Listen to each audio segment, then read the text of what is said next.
So part of this great community and being in this great community is connecting to amazing leaders in this space, right?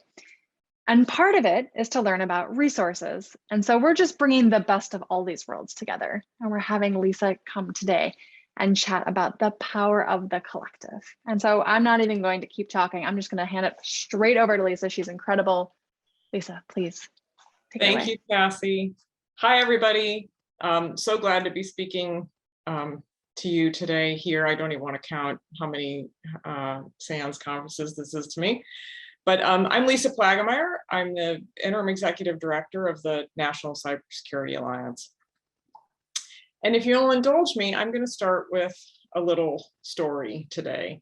So way back in 2013, when I was working in marketing in an automotive technology company, I'd been working in marketing my whole career, starting with Ford Motor Company, and I was pretty good at it. I did motor shows all over the globe, places like Tel Aviv and Casablanca, TV ad campaigns in Cairo in the UK. And then later I did marketing for an automotive technology company that belonged to ADP, the big payroll company. But I got bored with marketing. And then the chief security officer approached the VP of marketing, my boss, and said, we should market our security strengths. We should do thought leadership in our industry to talk about security. This was the early days when the GPAC had just happened at Black Hat that year.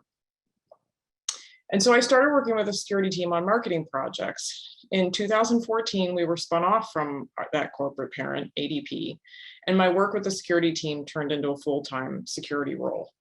The CISO said, I want to keep you doing thought leadership, and I also want you to do incident communications and help with board presentations, and oh yeah, run a training and awareness program. And I said, well, what's that? He said, you know, that stuff ADP makes us do once a year. And I said, well, people hate that stuff. I don't want to do that. They just click through that when they're on a conference call. Nobody really learns anything. And he said, well, then let's not do that. Put on your marketing hat, use your marketing brain, and let's do something else. So I did. We ended up doing a series of videos with our newly hired ex-US Secret Service agent, Edna, and they were super successful. So successful, in fact, that when I came to my first ever SANS Summit, August 4th of 2016, I had to look it up, I won the Video Wars competition. So here's Lance and me with a lot less gray hair between the two of us than we have today, looking a lot younger. But I tell you this story to make a point. When I was new to this field, I was the only one doing that job at my company, just like a lot of you today. I had zero security experience. I sat in meetings with the full security team where I had no clue what they were talking about. I felt like I had a mountain to climb. I had so much to learn. We had just been spun off, so there was nobody at ADP that I could call. And so how do I even begin to launch a training and awareness program? How do I get started? What are the best practices? What are the pitfalls to avoid? Where's the recipe book? So I consulted Google, and there were two entities that stood out to me at the time back in 2014. One was SANS and Lance Spitzner, the original thought leader, and the other was the National Cybersecurity Alliance. And I'm honored and privileged to lead the National Cybersecurity Alliance today. And I hope that we can continue to be that guiding light for this community. So who are we and what do we do? A lot of you have heard of us. In short, we empower a more secure, interconnected world. We're a nonprofit, and we bring together public and private partners, CISA, the Cybersecurity and Infrastructure Security Agency within the Department of Homeland Security, and other federal partners, major corporations, small businesses, other nonprofits, all to encourage the secure use of all technology. We educate on best practices and amplify collective efforts to affect behavior change. And we do this through the programs that you see on the right. We're the founders of Cybersecurity Awareness Month, champions of Identity Management Day and Data Privacy Day, which we hope to turn into Data Privacy Week this January. And we run a small business education program called Cybersecure My Business. This is just a short list of our most visible programs and events. We offer a resource library on our website, Stay Safe Online, with tip sheets, infographics, free videos, et cetera, a list way too long to mention, all on staysafeonline.org, the world's coolest URL, especially if you're in our business. We're also launching a new webpage, an education resource library very soon, sponsored by our friends at Palo Alto Networks, which is building on resources that have been compiled by NICE and other organizations. This will be a directory of all free education resources available for people of all ages who want to make a career change, or kids who think they might want to study cybersecurity. It's all free resources, education resources for budding cybersecurity professionals or career changers. This is doing our part to help close the security workforce gap. If your organization offers resources you'd like to have listed on our site, like those that Palo Alto Networks offers, please reach out and get in touch with us, and we'll be happy to list you there. These are just some general numbers about our reach. These are all from 2020. We get 1.7 million page views annually of our website. We have over 350,000 social media followers, 150 or more free security resources available in our library. We get about 300 to 500 attendees per webinar on average, and over 3,000 people attended our webinars in 2020. So literally millions of people turn to us for information. We have an amazing board made up of representatives from these companies. If your logo is on this slide, thank you very much. We are very grateful for your support and could not fulfill our mission without you. Speaking of logos, those of you that know I'm a marketing person, I get very excited about things like this. This is a peek at our new logo. The current logo is on the left, the new one is on the right. It's not officially in use yet, but I chose to use it today to give everybody a sneak peek. We're in the middle of a rebrand right now that you'll start to see after Cybersecurity Awareness Month. You can imagine we're pretty busy until October, through the end of October. So look for these changes in November and December. We're also very excited that in the works is a swag store with our rebrand. So we'll have some super cool shirts and hats and all that good stuff available soon. And of course, it all goes to the worthy cause of our mission. These are, so this is our new logo together with the logo that we launched last year for October, our new Evergreen logo. And what you'll notice here is that you see in the negative space, just a hint of a shield. So we think that's pretty cool. We're pretty excited about our rebrand. So how can you be a part of something bigger than yourself, bigger than the part of the security part of the security collective? I'm just excited I got CISA's name out without fumbling that. Here's what's top of mind this year for involvement. October is right around the corner, Cybersecurity Awareness Month. Go to our website, sign up to be a champion. It's completely free. We have champions from all 50 states and 54 countries, so our reach is definitely global. Individuals, your kids, your parents, you, and organizations can sign up to be champions. Last year, we had about 3,200, and we are seeing an increase of 25% year over year in the number of people that sign up to be champions. Of course, we've got that new logo that we launched last year that's Evergreen, and the Evergreen hashtag Be Cybersmart. So what that means is that you can plan to use those things year after year. They won't change. So what do you get when you sign up to be a champion? You get a toolkit. The toolkit contains a user guide to the month, a sample press release, a sample PowerPoint presentation, sample email copy to send to employees or customers, social media graphics and posts, the logo and brand guidelines, video conference background, branded email signature, sample articles on each weekly theme for October. Those are all free to use. You can copy them in any way, no trademark or copyright restrictions. And you can take those articles and just use a little, use a lot.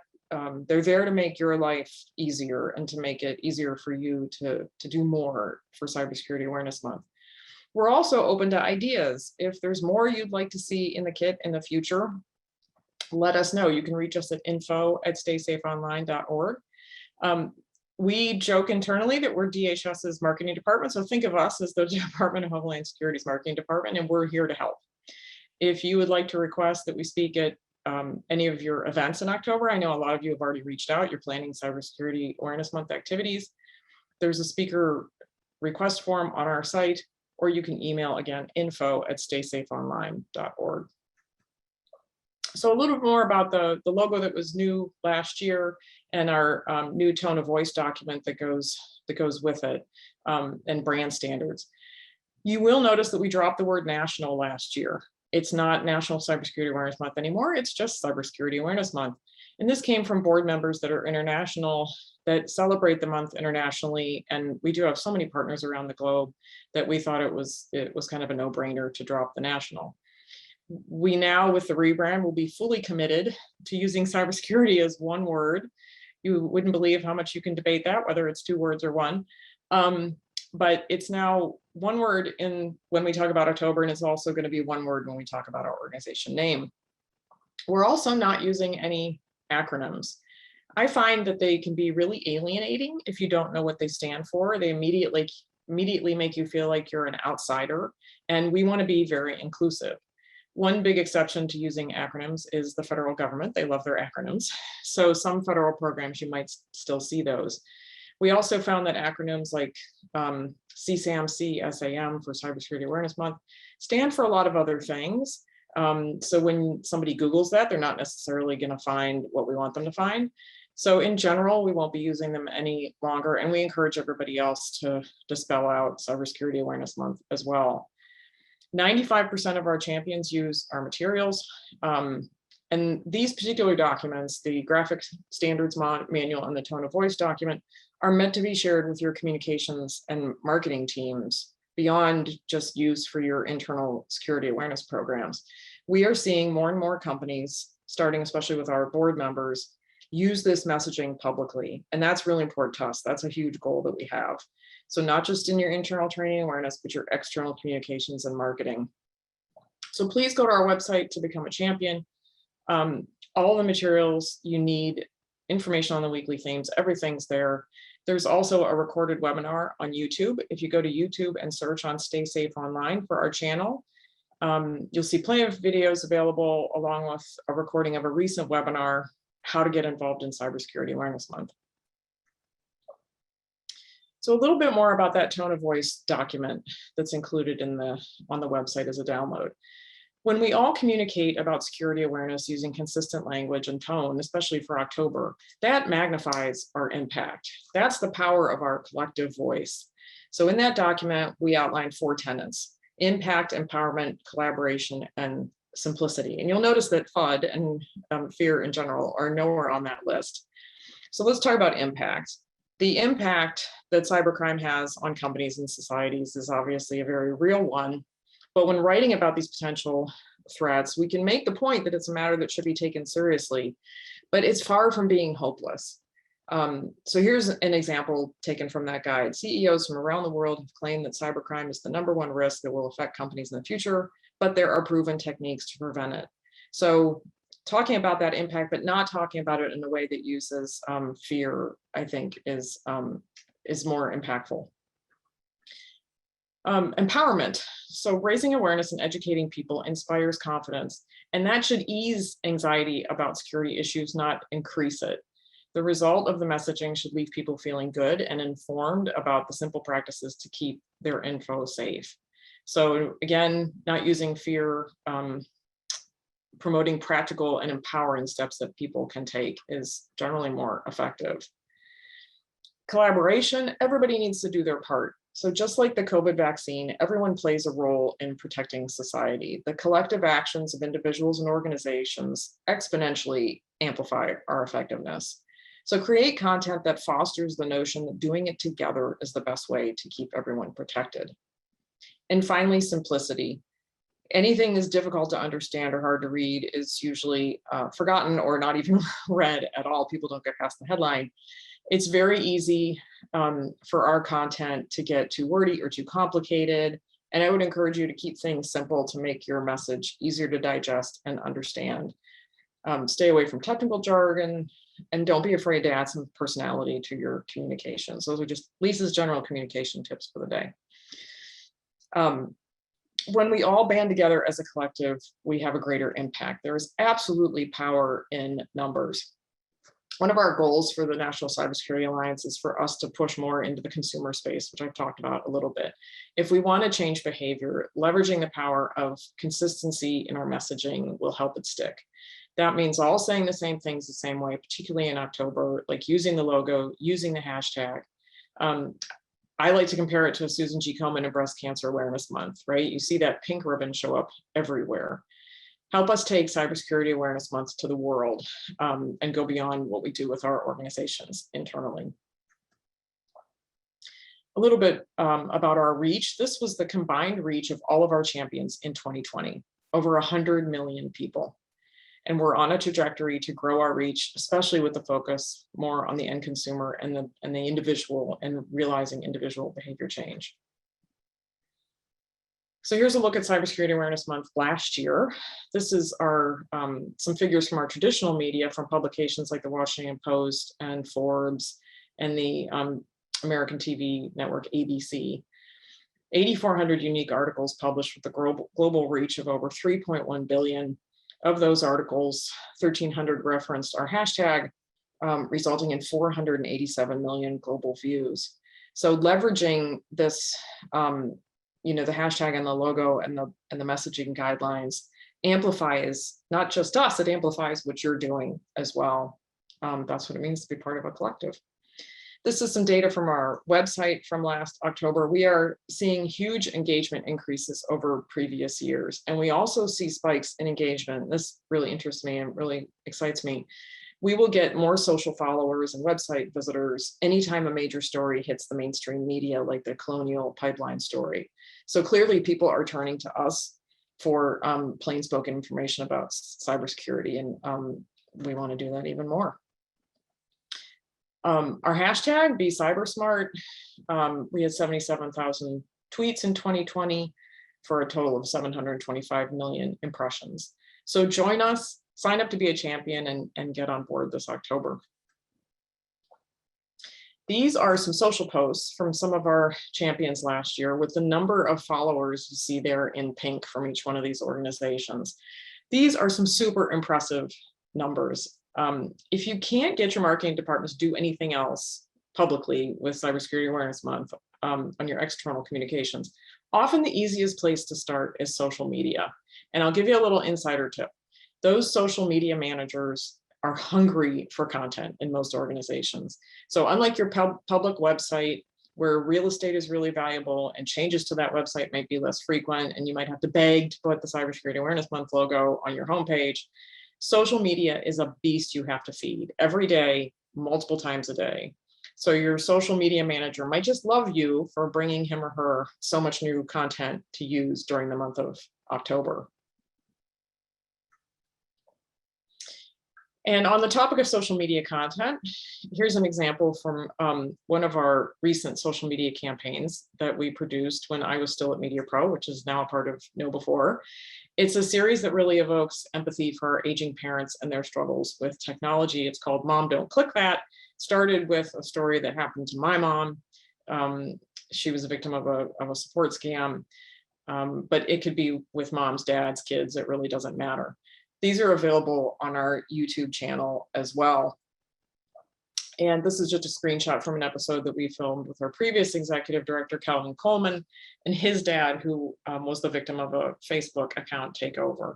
And that's our moderator, Alex, on the left, who was just recently on Colbert doing stand-up. So really glad we started working with him before he got famous. We use this series to leverage the power of real life storytelling. And some of these parents are super adorable. It's entertaining, it's educational. We filmed them with security executives from Micro Focus, Raytheon, and other companies. If you or your CISO have a story to tell and you'd like to film an episode with us, with a family member, again, reach out to us at info@staysafeonline.org. We will keep producing these as long as there are interesting stories to tell and we can learn from each other. Another project we're super excited about has to do with the knowing doing gap. You've heard Perry Carpenter and Lance and others talk about the knowing doing gap. That's people knowing what to do, but not actually carrying through with changing their behavior. And we as an organization want to focus more in the future on leveraging all that reach that I just talked to you about to inspire real behavior change. Our mission is to make an impact, not just to have reach, but to have impact with that reach. So we're collaborating on this research project with CyberSafe, with Oz and his team, who was just on the panel that hopefully you caught. It was a great panel. The Department of Homeland Security funds a survey for us that we do every year, but this year we wanted to go deeper and really understand people's behavior and attitudes towards security topics. So we approached CyberSafe, and they have graciously supported us to turn a simple survey into a much more rigorous research study. It's actually going on right now as we speak, and the results will be ready in October. So stay tuned for that report. So here's what we're studying. CyberSafe does work with the Home Office in the UK, and of course we work with DHS. So we're kind of taking advantage of some of that synergy and looking at differences on either side of the pond as well. And hopefully in the future we can expand this research to other countries, but we're taking a more behavioral science approach. So what are the general public's level of security awareness and engagement with core security behaviors? How does awareness and engagement differ between the US and the UK? What are the potential drivers and barriers? And we're focusing, again, we're taking that behavioral science approach, so focusing on capability, motivation, and opportunity. And I imagine we'll hear more about that from BJ Fogg. And then we'll also look at demographic differences, age, of course, and other demographic differences. These are the list of desired behaviors that we're focusing on. And I've included this here to encourage you to also use a relatively short list at the high level in your programs to really stay focused.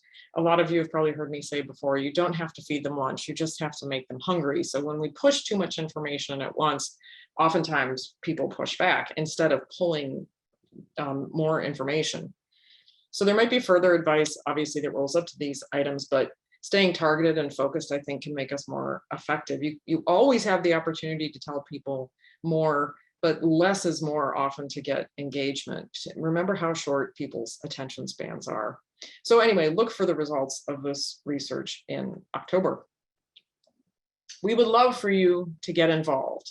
And I made a little slide here of just absolute, thought starters, but we are open to suggestions, and especially since I'm new in the chair and brought a fresh set of eyes, I'm happy, I'm up for any brainstorm that you want to have. First of all, sign up to be a champion for Cybersecurity Awareness Month. Maybe you might want to join the board. Maybe you're already on the board and you want to join a committee. You might want to do a webinar with us or be on a panel discussion. We're looking at adding an advisory board or other groups that can get involved with us at different levels of time commitment, different levels of financial commitment. So we're trying to expand how we interact with everybody. And of course, everybody on this at this event today and tomorrow is a critical member of our community. So we're looking for new ways to partner. We are partnering with organizations on Cybersecure My Business. So we're currently revamping this NIST-based workshop series, and we want to aim at specific industry verticals. So this is a great way to address supply chain security. Chances are you have a small business in your supply chain somewhere, upstream or downstream. And as we know, they often struggle with security. So if you'd like to become a sponsor of one of these workshops, please reach out to us. I'll give you an example from my automotive background. So we may, when I talk about doing this with industry verticals, we may partner with an industry association like the National Auto Dealers Association or some auto manufacturers or vendors in the automotive space to create a custom workshop aimed at car dealers or car care centers on how to protect their business. Or maybe you're a healthcare or a pharmaceutical company and you'd like to partner to create a workshop for small rural hospitals, for example, that struggle with security. So these are just a couple of thought starters. So we'd love to talk to you, your corporate responsibility teams. If this sounds interesting to you, drop us an email at info@staysafeonline.org. We're open to ideas. I'll give you another example of another fresh idea that's come to us lately, just in the few weeks that I've been in this job. We've had some major corporations approach us. They want to make security enhancements that are going to be visible to their consumers. These are public-facing companies, consumer-facing companies, as opposed to business. And they're coming to us to partner on thought leadership around security best practices for their consumers, for the general public at large. So we're kind of playing this role of the good housekeeping seal of approval and doing joint thought leadership just to make it, to explain the why to your average consumer on, for example, if you as a company were going to make it, you were going to force multi-factor authentication on your users, or you were going to have more stringent guidelines for how difficult a password has to be, how complex a password has to be, and you want to go out and do some thought leadership around that, that intersects with our mission. And we love projects like that because, again, it's about the power of the collective. And the more organizations that do things like that, the more companies that do things like that, that provide those nudges to consumers, and the more we're able to do that kind of joint thought leadership, the more other organizations will start to make changes like that. And again, that's just good for society and good for the cause of security. Here you see our new tagline, which is also our super cool URL, and we will be using this more frequently in the future, and it's how we plan to sign off all of our presentations. So I'll say thank you and stay safe online. Thank you, Lisa. This is really great to see all the different resources that we have here being shared. General consensus in our channels are that people are really excited about this. Wanted to quickly just let everyone know there are some resources that have been popped into both the hallway channel for Lisa and the National Cybersecurity Alliance channel. Specifically in there, there's some information on that champion program that Lisa mentioned, and wanted to reiterate a question that I saw in here, which is it does not cost anything to be a champion. Correct. One question is, where do we find more information on the committees? It doesn't seem obvious on the website. No, it won't be, because those aren't public, aren't posted publicly. Send us an email at info@staysafeonline.org, and we have a Marcom committee, we have a development committee, we have various committees made up of existing board members. If you're at a board member company, one of the things that we've started to do is flex some of those committees. So in other words, we might have a board member representative and then a different representative from the same company that sits on a committee, because they have that particular expertise. So if you have time that you want to donate and you have expertise in, it could be development, finance, marketing, any of those types of things, or you have ideas that in a way that you would like to serve, then contact us, because I'm going to be in DC next week, and we're going to have a strategy week where we sit down and put some thoughts together on different ways that people can get involved with us. So today and tomorrow, I'm completely a sponge. Would love to hear your ideas on how you'd like to get involved, and we can feed that into our strategy section next week as we lock ourselves in our facility in Washington, DC, and focus on new things for the future. So I would love to hear people's input. Awesome. I'm sure people are going to be very excited to share it and partner with you all as well. I think we have time for one more question that just came through, which was hoping to get a little information about the Champion Toolkit. So how far in advance would they get that toolkit, and what are some of the, would they be able to use some of the content and the articles and at their disposal to reuse? Yes, absolutely. Nothing is protected with trademark or copyright. You can take the articles and reword things if you want to fit your policies. The toolkit's available now. If you go to the homepage of the website, you'll see a box. I think it's on the left in orange, if I'm not mistaken, that says there's a box there about Cybersecurity Awareness Month, or it's also in a pull-down menu at the top. And if you go there, you can sign up to be a champion, and then you're able to download the kit. The kit has been out for a couple of weeks now. That is something that we hear year after year, that people would like to have the kit sooner. We are joined at the hip with the Department of Homeland Security with CISA on how soon we can get the kit out, and how soon it has to do with how quickly they can announce the weekly themes. So I think in the future, we might try to jump the gun a little bit, and because we know that everybody in private industry would love to have all that information sooner. And so I think what we might do next year is look at putting out, a kit sooner, and then adding to that kit once CISA announces their weekly themes and all that good stuff, so that if you want to get started, you can. And again, that logo and the hashtag and our new tagline, stay safe online, all of that is going to be evergreen. That's going to be that way year after year. So you know, when you use that logo, that's not going to be, you know, CISA used to put out different graphics and different logo every year. And we all collectively felt like that really, you know, kind of watered us down. If McDonald's changed their logo every year, you probably wouldn't know who McDonald's was anymore. So, so everybody can rely on that staying consistent. Perfect. Well, I look forward to y'all continuing to be the McDonald's of the awareness world. There are a couple more questions in the hallway channels, but in the interest of time, I will ask you, Lisa, if you wouldn't be so kind as to go in Sure. and answer those directly. If any of you on here have other questions or thoughts, absolutely feel free to go into the hallway channel and add them as well. But overall, thank you so much for this talk. It was a pleasure as always. Thank you.